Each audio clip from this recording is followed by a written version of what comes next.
할렐루야. 말씀을 가지고 여호와께 돌아와서 예수인 말씀 수양입니다. 찬양으로 하나님께 영광 올려드리겠습니다. 예수를 나의 구주 삼고 성령과 피로써 거듭나니 이 세상에서 내 영혼이 하늘의 영광 누리도다. 이것이 나의 간증이요 이것이 나의 찬송일세. 나 사는 동안 끊임없이 구주를 찬송하리로다. 아멘. 하나님께서 우리에게 구주를 찬송하는 은혜를 이 땅 위에서 날마다 다하실 줄 믿습니다. 우리 믿음으로 우리 하나님 앞에 이 시간 말씀을 가지고 나아갑니다. 우리 살아계신 하나님을 인격적으로 만나는 예수인 말씀 수양회. 인간의 영은 마음과 의지입니다. 그리고 인간의 정신은 생각과 감정입니다. 하나님은 우리의 영과 정신으로 우리의 삶을 설계하도록 축복하셨습니다. 그러므로 주의 말씀이 영과 정신에 공급되어야 합니다. 주님과의 인격적 교제를 위해 영성을 만들어 가기 위함입니다. 이 영성으로 주님이 주신 꿈과 소망을 가지고 열정의 몸으로 100%를 발휘하며 살면 됩니다. 이 과정을 행복이라고 부릅니다. 결과는 주님께 맡기고 이제 주님을 의지하고 그분이 행하시는 선함에 만족하며 감사와 찬양을 올려드립시다. 338일차 기둥입니다. 기둥이라는 주제로 시대별로 말씀 4장을 묵상하도록 하겠습니다. 기둥은 건축물이나 공동체에서 중심을 잡아 세우는 역할을 하는 것이 기둥입니다. 건축물에서 기둥의 역할은 몹시 중요한 것입니다. 신앙 공동체인 교회에서 기둥의 역할도 몹시 중요합니다. 구원받은 성도는 제자라는 기둥이 되어야 합니다. 하나님 나라가 임할 때까지 교회 공동체를 세워나가는 기둥이 바로 제자입니다. 먼저 역대하 3장 4장입니다. 구약 658면 여러분 성경을 먼저 펴보시면 좋을 것 같습니다. 구약 658면입니다. 주께 드린 예물로 성전의 기둥을 세움. 주께 드린 예물로 성전의 기둥을 세움. 여러분 마음 가운데 주님이 주시는 예물이 있기를 바랍니다. 그것으로 하나님 앞에 드리는 여러분의 풍성한 인생 되시기를 축원합니다. 우리의 역대하 3장 1절에 보면 솔로몬이 예루살렘 모리아산에 이 모리아산이 어디입니까? 아브라함이 이삭을 번제로 하나님 앞에 드릴 때에 하나님을 경외하는 줄 그제야 알고 예비하시는 하나님을 만나는 여호와 이레의 하나님을 만나는 장소가 모리아산이었습니다. 이 모리아산에 어, 솔로몬이 다윗이 성전을 짓게 되는 것입니다. 이 모리아산이 아, 계속 읽어보면 여호와의 전을 건축하기 시작하니 그곳은 전에 여호와께서 그의 아버지 다윗에게 나타나신 곳이요 여부수 사람 오르난의 타작마당에 다윗이 정한 곳이라.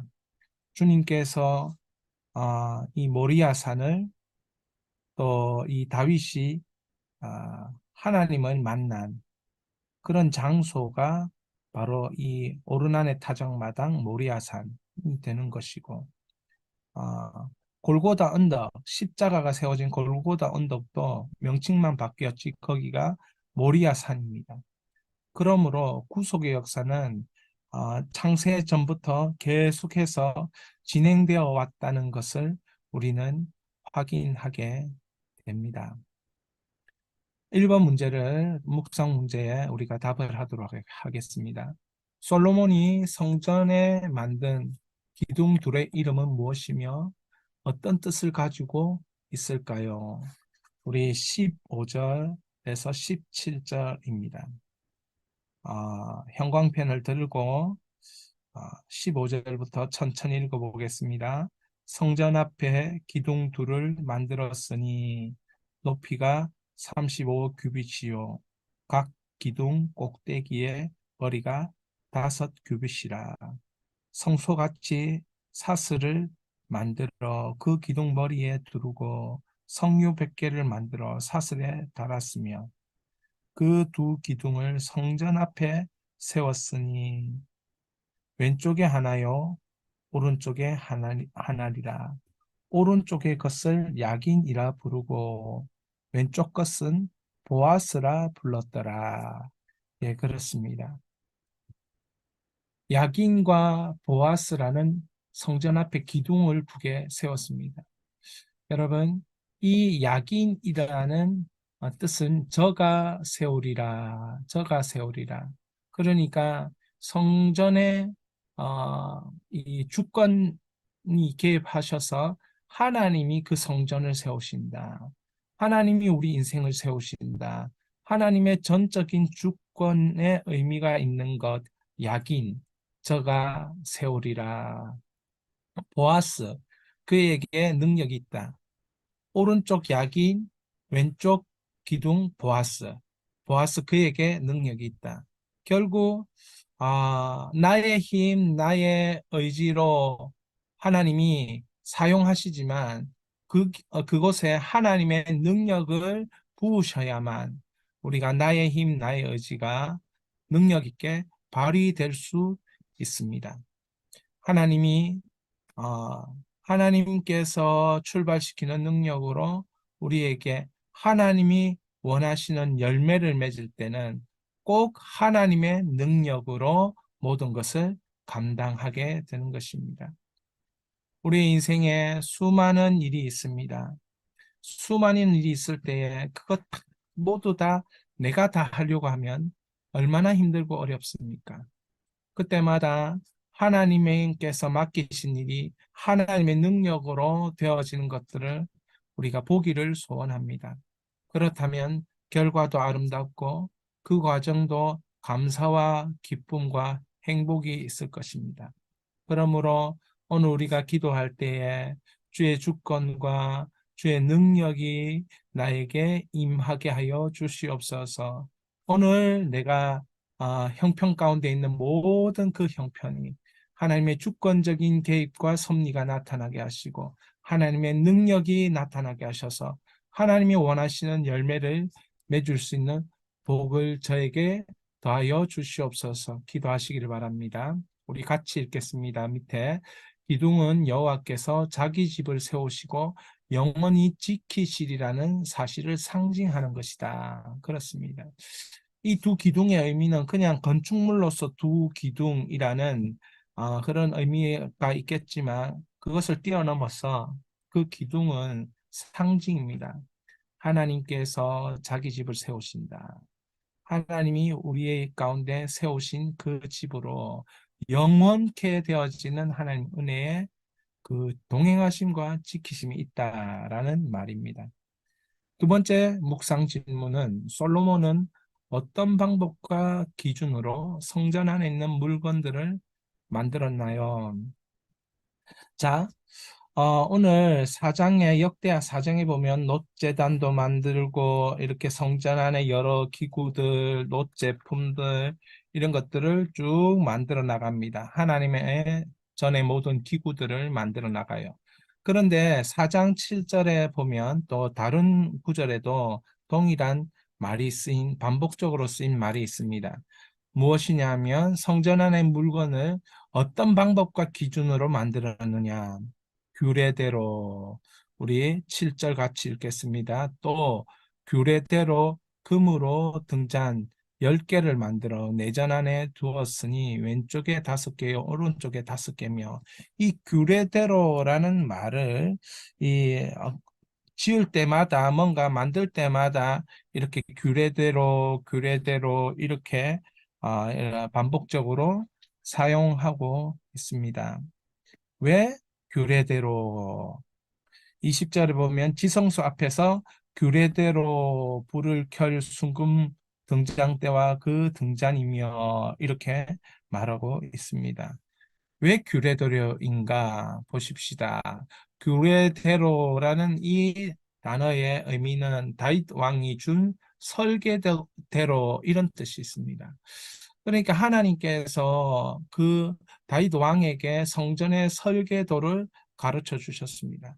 마치 시내산에서 이 모세가 하늘의 성막, 이 땅에 있는 그 하늘의 성막처럼 이 땅에 있는 그 성막을 지으려고 할 때 하나님이 성막 설계도를 주신 것처럼 다윗 왕에게도 성전 설계도를 주셨고 이것을 솔로몬에게 전달해 줬다는 거죠.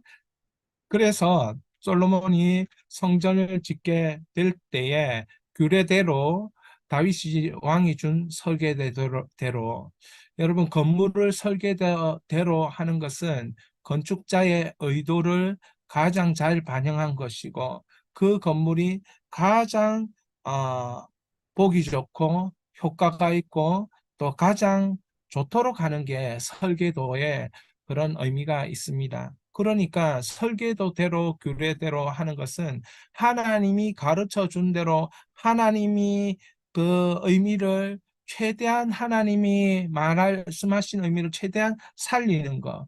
하나님이 원하시는 것을 최대한 지키고 순종하는 것. 이런 의미가 규례대로인 것입니다. 여러분은 규례대로 살고 있습니까? 인생 설계도대로 살고 있습니까? 하나님이 가르쳐 준 대로 살고 있습니까? 그것이 바로 성경인 것입니다. 하나님 말씀 성경이 우리 인생의 설계도가 되는 것이죠. 그래서 성경대로 예수인 말씀 수양회를 하는 것입니다.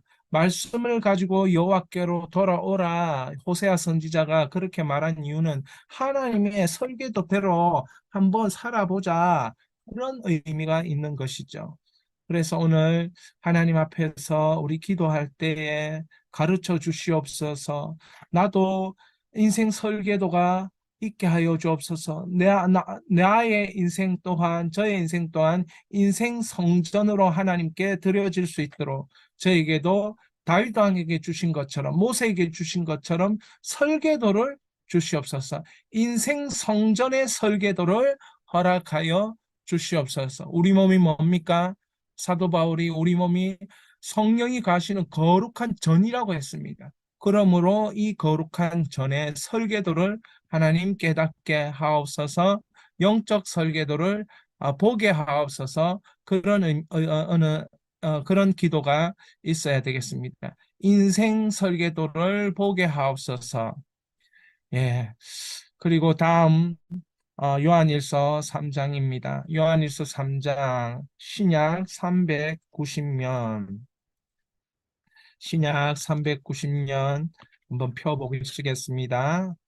신약 390년 하나님의 자녀는 행함과 진실함으로 사랑의 기둥을 세워야 한다. 여러분, 하나님의 자녀들은 행함과 진실함으로 사랑의 기둥을 세워야 합니다.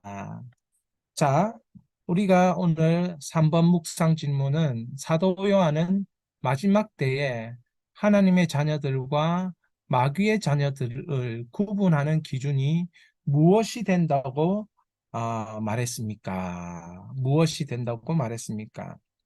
자, 우리 요한일서 3장 10절입니다. 성경을 딱 펴고 요한일서 3장 10절 읽겠습니다. 이러므로 하나님의 자녀들과 마귀의 자녀들이 드러나나니 무릇 의를 행하지 아니하는 자나 또는 그 형제를 사랑하지 아니하는 자는 하나님께 속하지 아니하니라. 뭐라고 얘기합니까? 하나님의 자녀와 마귀의 자녀들의 구분 기준이 분명히 나와 있습니다. 하나님의 자녀들과 마귀의 자녀들이 뭐가 다른가? 무릇 의를 행하지 아니하면, 그러니까 의를 행해야 하는 것이에요. 의를 행하고 또 뭘 해라는 것입니까? 그 형제를 사랑하지 아니하는 자는, 그러니까 의를 행하지 않고 형제를 사랑하지 않으면 마귀의 자녀라고 말하고, 요한 사도는 하나님의 자녀이면 반드시 행함이 있다는 거예요. 어떤 행함? 의를 행하는 것.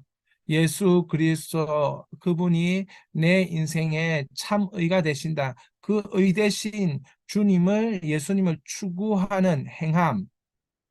그것이 그 첫 번째 행함이고, 두 번째 행함은 내가 의로운 삶을 사는 행함, 공의를 실천하는, 정직을 실천하는, 그리고 하나님 마음을 실천하는 그 의를 행함, 그리고 형제를 사랑함, 같은 믿음의 사람을 사랑하는 거예요. 같은 믿음에 있는 사람들을 사랑해야 된다. 믿지 않는 사람들에 대하여는 어떻게 해야 되느냐? 물론 이웃을 사랑해야 되죠. 그러나 먼저 믿음의 형제들, 믿음의 자매들을 먼저 사랑할 수 있어야 한다. 그래서 하나님 자녀와 마귀 자녀의 구분 기준이 바로 의를 행함과 형제 사랑이 되는 것입니다. 자, 4번. 4번에 사도 요한은 형제들을 어떻게 사랑할 것을 권면했나요? 우리 요한일서 3장 18절, 성경의 이 중요한 구절에 여러분이 형광펜 탁 끄면서 주님과 인격적 교제를 할 수 있기를 바랍니다. 18절입니다. 자녀들아, 우리가 말과 혀로만 사랑하지 말고 행함과 진실함으로 하자. 행함과 진실함으로 하자. 그렇습니다. 행함과 진실함. 그것이 있어야 이 형제 사랑이라는 거죠. 여러분, 선언하는 것으로는 충분하지 않습니다. 감정만 생기는 것으로도 충분하지 않습니다. 내가 너를 사랑해 말한다고 그게 충분한 게 아닙니다. 그리고 사랑하는 감정이 생긴다고 그게 충분한 게 아닙니다. 뭐가 있어야 됩니까? 행함과 진실함, 행동이 있어야 됩니다. 그곳에 깨끗함이 있어야 됩니다. 그곳에 진실함이 있어야 된다는 것은 깨끗함이 있어야 되죠. 우리가 사랑을 하는데 정말 그 깨끗함이 없는 사랑이 있을 수 있어요. 그것은 결국에는 우리를 망치고 우리를 멸망시키는 사랑이에요. 그러니까 그 사랑에는 행함과 진실함, 깨끗함과 정직함, 그런 것들이 있는 행동, 그런 것들이 있는 사랑, 거룩함이 있는 사랑이 되어야 하는 것입니다. 그래야 그 과정도 행복하고 결과도 행복합니다. 거룩함이 있는 사랑이 되어야 하는 것이죠. 우리 다시 한번 우리 하나님께서 또 우리 마음에 주실 때에 주님, 오늘 우리가 기도할 때 행동하는 그런 기둥과 같은 믿음의 사람 되게 해 주십시오. 무엇보다도 진실함, 거룩함, 깨끗함이 내 속에 흘러 넘치게 하여 주시고, 이것이 나의 힘이 아닌 성령의 흐르심의 역사가 나에게 임하게 하옵소서. 그 거룩의 흐름이 나에게 임하게 하옵소서. 이렇게 기도하시기를 축원합니다. 자, 나훔 2장 구약 1295면입니다. 1295면. 자, 나훔 1299면입니다. 1299면. 구약 1299면. 주는 대적자를 멸망시킴으로 영광의 기둥을 세우신다. 주는 대적자를 멸망시킴으로 영광의 기둥을 세우신다. 자, 아, 묵상 질문 5번입니다. 여호와께서 니누에를 멸망시키는 이유는 무엇인가? 우리가 2장 1절부터 한번 천천히 읽어보겠습니다. 형광펜을 들고 천천히 파괴하는 자가 너를 치러 올라왔나니 너는 산성을 지키며 길을 파수하며 내 허리를 견고히 묶고 내 힘을 크게 굳게 할지어다. 2절 여호와께서 야곱의 영광을 회복하시되 이스라엘의 영광 같게 하시나니 이는 자들이 약탈하였고 또 그들의 포도나무 가지를 없이 하였음이라. 니느웨를 멸망시키는 이유가 무엇이냐? 하나님의 영광을 회복하기 위함입니다. 유다의 영광을 회복하기 위함이다. 결국은 유다를 통해서 우리 주 메시아이신 예수 그리스도의 그 탄생이 있는 것이에요. 그러니까 여기에 야곱의 영광을 회복하신다는 그 의미는 유다의 영광을 회복하신다. 하나님의 영광을 회복하시겠다. 그것은 결국 이스라엘의 영광으로 연결이 되어지죠. 결국 이 대적자를 멸하고 완악한 이 정복자인 니누에를 아수르의 수도가 니누에죠. 이 아수르를 멸해버리고 무엇을 하시는가? 언약을 이루시기 원하시는 하나님이 아, 아, 그 섭리가 있는 것이에요. 그래서 하나님께서 여호와께서 니누에를 멸망시키는 것은 그 유다의 영광을 회복시키시기 위함이요 언약 약속을 이루기 위함이고 이 대적자 원수와 같은 아수르가 얼마나 악한 나라였고 정복자였는지 역사를 통해서 인간의 가죽을 벗긴다든지 막 이런 사람들이었어요. 이런 정복 전쟁을 하는 그런 나라였습니다. 그래서 그 나라를 하나님이 심판하시면서 하나님의 영광을 회복시키시는 거예요. 자, 여섯 번째 묵상 질문. 하나님을 대적한 니누에는 어떤 최후를 맞이하게 되었나요? 자, 하나님을 대적하는 니누의 아수르라는 그 열강은 어떤 최후를 맞이하게 되었나 13절에 나와 있습니다. 13절 한번 우리가 천천히 읽어보겠습니다. 줄을 그으면서 읽읍시다.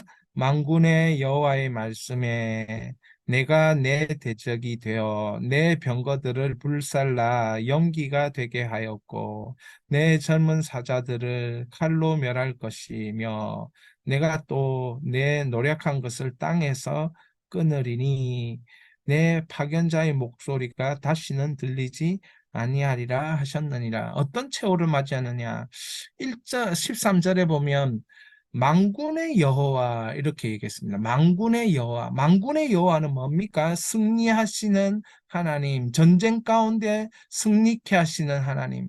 다윗과 골리앗이 싸울 때에 다윗은 만군의 여호와의 이름으로 나간다 했습니다. 만군의 여호와의 이름, 그 전쟁에 능하시고 승리를 주시는 만군의 여호와 이름, 그 만군의 여호와께서 어떻게 하시느냐? 니느웨를 뭐 하신다고요? 연기가 되게 하신다는 거예요. 연기가 되는데 이 연기라는 것은 뭡니까? 보이다가 곧 사라지는 것을 의미하죠. 그래서 심판으로 인해 땅에 존재하지 않는 니느웨 이렇게 되는 것입니다. 심판하시는 거예요. 그 강국이지만 그 강국의 그 악함들을 하나님이 심판하셔서 연기같이 존재가 없는 것처럼 그러니까 그 나라는 역사 속에서 멸망해서 사라지는 거예요. 자, 그리고 여기에 말씀 속에 젊은 사자들을 칼로 멸할 것이며 이 젊은 사자들은 어떤 의미를 가지고 있느냐 하면 이 왕의 자녀들이 이제 자녀가 없다는 것은 뭐 우리가 사극을 보면 왕손 왕의 자녀가 있다는 것은 대를 이을 자녀가 있는 거잖아요. 그러니까 이 젊은 사자를 칼로 멸한다는 것은 왕의 자녀들조차도 존재하지 못하는 것입니다. 그래서 그 나라가 계속해서 대를 이어서 왕이 계속 존재할 수 있도록 하는 일들이 없는 거예요. 그러니까 역사 속에서 니느웨를 완전히 제거해버리는 그런 일들을 말하는 것이고, 그리고 만군의 여호와는 어떻게 합니까? 파견자의 목소리가 들리지 않게, 이 파견자의 목소리라는 건 뭐냐면 전쟁의 승전보를 전하는 전령을 파견자의 목소리라고 합니다. 그러니까 이 느니웨에 더 이상 승전보가 없는 거예요. 승리의 소식을 전하지 않는 거예요. 이것은 무엇을 말합니까? 니느웨의 멸망을 의미하는 것입니다. 만군의 여호와 하나님은 대적자, 원수 니느웨, 우리의 인생의 마귀 같은 그런 존재들, 어둠의 역사들을 모두 멸하시는 만군의 여호와. 그래서 우리는 완전한 승리를 이 땅 가운데 예수 그리스도를 선포하면서 믿으면서 동행하면서 경험하게 될 줄 믿습니다. 자, 이제 마지막 누가복음 18장입니다. 신약 125면입니다. 누가복음 18장. 신약 125면 자신을 낮추는 겸손이 하나님 나라를 세우는 기둥의 비밀이다. 여러분, 이 18장을 가만히 보니까 자신을 낮추는 겸손이 나오는 것들을 볼 수 있어요. 자, 우리 18장에 이렇게 내용을 보면 과부와 재판장의 비유가 나옵니다. 바리새인과 세리의 비유가 나옵니다. 이 두 가지 비유는 기도에 대한 비유입니다. 과부가 재판장에 찾아가서 정말 필요한 것을 강청하는 거죠. 그래서 이 불의한 재판장, 하나님을 믿지 않는 재판장을 에게 밤낮으로 강청하는 겁니다. 필요한 것을. 그런 것을 듣고, 그 불의한 재판장이 과부의 소원을 들어주죠. 7절에, 우리 성경, 누가복음 18장 7절에 이렇게 기록하고 있습니다. 우리 형광펜을 들고 여러분 또 볼펜으로 동그라미를 치면서 같이 읽겠습니다. 하물며 하나님께서 그 밤낮 부르짖는 택하신 자들의 원한을 풀어주지 아니하시겠느냐? 그들에게 오래 참으시겠느냐? 그렇습니다. 하나님이 풀어주신다는 거죠. 하나님이 부르짖는 그 기도에 응답하신다는 거예요. 끊임없이 그 기도가 이루어질 때까지 강청하여 기도하라. 불의한 재판관도 들어주는데 너를 구원하신 하나님, 너를 만드신 하나님이 어찌 너의 밤낮 부르짖는 기도에 응답하지 않겠는가? 응답하실 것이다. 여러분, 응답하신 하나님의 은혜를 구하시기를 축원합니다. 자, 그리고 바리새인과 세리의 기도가 이제 비유가 나오는데 여기서 바리새인은 길가에서 기도하고 사람들 다 보는 데서 기도하고 또 자기는 어떤 사람이다 표현하면서 막 자기를 높이고 자기를 드러내고 이렇게 하는데 세리는 어떻게 합니까? 13절에 보니까 세리는 이렇게 합니다. 세리는 멀리 서서 가만히 눈을 들어 하늘을 쳐다보지도 못하고 다만 가슴을 치며 이르되 하나님이여 불쌍히 여기소서. 우리 같이 합니다. 하나님이여 불쌍히 여기소서. 나는 죄인이로소이다. 이때에 바리새인과 세리의 기도 중에 예수님이 뭐라고 얘기합니까? 예수님이 누구의 기도를 들어주신다 얘기합니까? 14절에 이렇게 말씀합니다. 내가 너에게 이르노니 이에 저 바리새인이 아니고 이 사람이 의롭다 하심을 받고 자기 죄를 인정하는 그 사람을 의롭다라고 합니다. 의롭다. 자기 죄를 인정하는 그 사람은 의롭다. 의롭다고 그의 집으로 내려갔느니라. 무릇 자기를 높이는 자는 낮아지고 자기를 낮추는 자는 높아지리라. 높이는 것은 누가 합니까? 하나님. 낮추는 것은 누가 합니까? 내가 합니다. 그리고 내가 나를 높이면 하나님이 낮추십니다. 내가 나를 낮추면 하나님이 나를 높이십니다.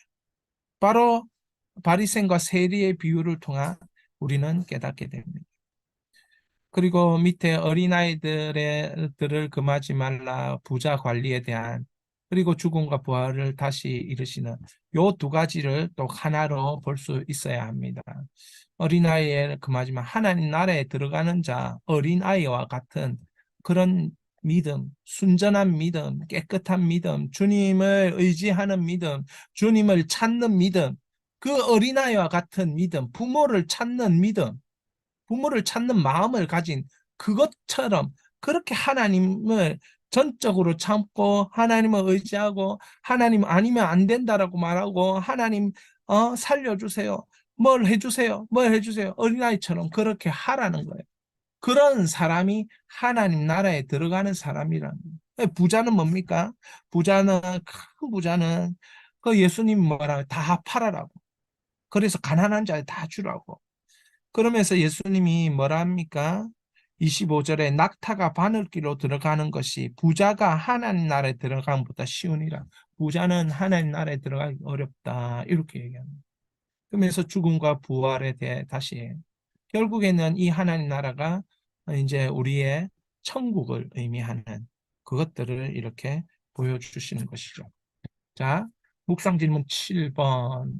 예수님은 바리새인과 세리 비유를 통해 어떤 사람을 권면하고 있나요? 어떤 사람입니까? 세리. 세리같이 우리가 14절에 자기를 낮추는 자, 하나님이 높이실 겁니다. 그걸 예수님은 우리에게 권면하고 있어요. 자기를 높이는 바리새인을 하나님 어떻게 합니까? 나는 이것도 잘하고 저것도 잘하고 저것도 잘하고 나는 일에 두 번씩 금식하고 소득의 11조를 드리고 뭐도 하고 말씀도 지키고 그랬는데 그렇게 자기를 스스로 높이는 거 그거 지키는 게 좋습니다. 근데 그걸 자기 입으로 얘기하지 말라는 거예요. 그냥 지킬 힘을 주신 하나님을 찬양해라는 겁니다. 11조를 주신 11조를 드릴 수 있도록 자기를 축복하신 하나님을 높이라는 겁니다. 하나님을 높이라는 겁니다. 금식할 수 있는 힘을 주신 하나님을 높이라는 겁니다. 말씀을 지킬 수 있는 말씀을 지킬 수 있도록 힘을 주신 하나님 높이라는 겁니다. 자기를 높이지 말고 그렇게 권면하고 있습니다. 8절, 묵상집론 8번. 예수님은 어린아이들을 금하지 말라는 것과 보좌 관리에 대한 이야기를 통해 어떤 하나님 나라를 깨닫게 하시는 것일까요? 어떤 하나님 나라입니까? 하나님이 주인 되신 하나님 나라. 하나님이 왕이 되신 하나님 나라. 하나님이 통치하신 하나님 나라. 뭡니까? 자기가 통치하는 부자 관리가 자기가 통치하는 거예요. 자기가 자기 인생을 다스리는 거. 그렇게 하지 말라는 거예요. 어린아이가 예수님께 찾아온 거 막지 마라. 어린아이가 뭐 자기가 자기 마음대로 할 수 있습니까? 자기 마음대로 하는데 부모의 정말 뭡니까? 개입이 있고 섭리가 있어야 되고 부모의 그 사랑이 있어야 되고 부모의 그 은혜가 있어야 되고 그런 것처럼 하나님의 그 사랑을 의지하고 하나님의 그 은혜를 의지하고 하나님의 그 은혜를 찾고 하나님의 그 공급하심을 찾고 하나님이 주인 되시고 하나님이 왕 되시고 하나님이 가장 좋은 전능하신 그것을 나를 이끌어 줄 것 믿는 자가 되라는 겁니다. 그 하나님 나라, 그 하나님 나라를 깨닫게 하시는 것이지요. 자, 우리 기도합니다. 기도할 때 기동을 묵상하며 삶의 서사일주로 주님께 나아가라. 같이 읽겠습니다. 하나님께 모든 것을 말씀드리고 십자가로 살 것을 소원하라. 주의 사랑과 은혜, 권능의 증거로 함께하는 증인 되리라. 이 네 가지를 보시면서 기둥 같은 일꾼 되게 하여 주옵소서. 야긴과 보아스가 그런 기둥이 나에게 있게 하옵소서. 인생 기둥을 발견하게 하옵소서. 그 영광의 기둥이 있게 하시고 주께서 불기둥도 저에게 허락하셔서 주께서 인도하여 주시는 은혜가 넘치게 하여 주옵소서. 세 가지 기도 제목으로 기도합니다. 같이 읽겠습니다. 주여 행함과 진실함으로 예수님의 사랑을 전하는 자가 되게 하소서. 주여 자신을 낮추고 남을 높이는 겸손한 삶을 살게 하옵소서. 주여 어린아이와 같은 마음으로 주의 나라를 소망하는 자 되게 하옵소서. 이 시간에 기도하면서 나의 삶의 사사일지를 주님께 올려드리면서 주님 오늘도 주님 이런 부분이 있었습니다. 다 말씀드리기 바랍니다. 의지해야 될 부분, 하나님한테 있어야 할 부분, 주님 내가 무력하여서 하지 못하는 것도 주님 아십니다. 은혜를 베풀어 주옵소서, 능력을 주옵소서, 정신과 마음과 생각과 감정과 특별히 의지와 하나님 아버지 이 모든 것들을 나에게 더하여 주시옵소서. 마음을 부어 주시옵소서. 건강을 지켜 주시옵소서. 주여 인생을 두려워하지 말게 하시고 주의 말씀이 이루어가는 인생으로 삼아 주시옵소서. 말씀에서 길을 보게 하여 주시옵소서. 하나님 역사하여 주옵소서.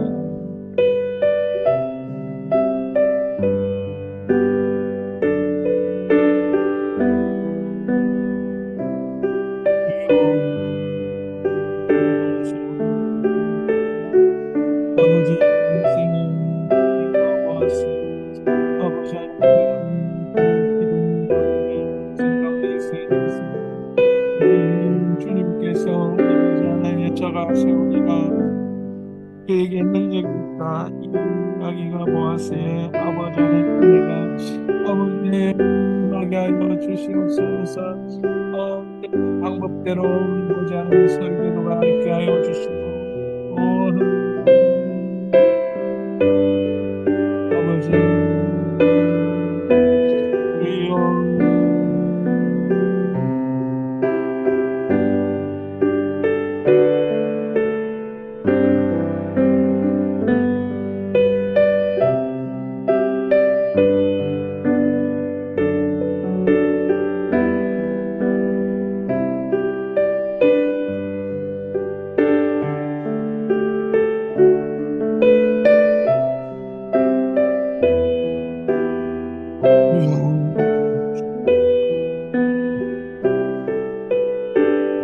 아버지 말씀을 보는 것만으로도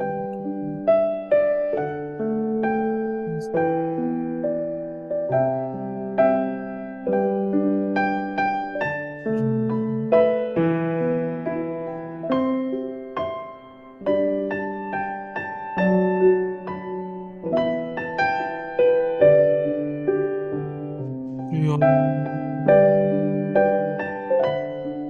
아버지 주님 역사하여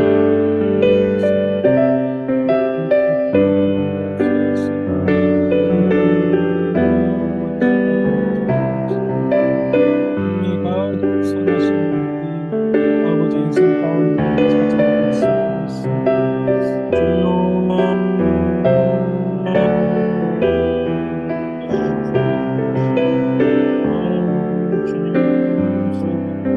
하나님께 순행할 수 있도록 주님 지혜를 주시고 은혜를 주시고 그 설교들을 가르쳐 주시고 아버지 규례대로 말씀대로 아버지 하나님이여 주님 주시는 감동과 믿음대로 순종하며 아버지 하나님 나아갈 수 있는 자들이 될 수 있도록 주님 역사하여 주시기를 간절히 바랍니다. 아버지 와서 우리가 좀 가슴이 아버지 하나님 이제 하나님 아버지 좀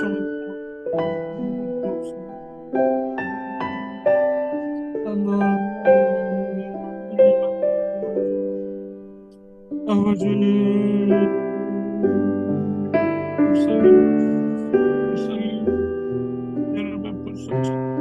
아버지 사소서 아버지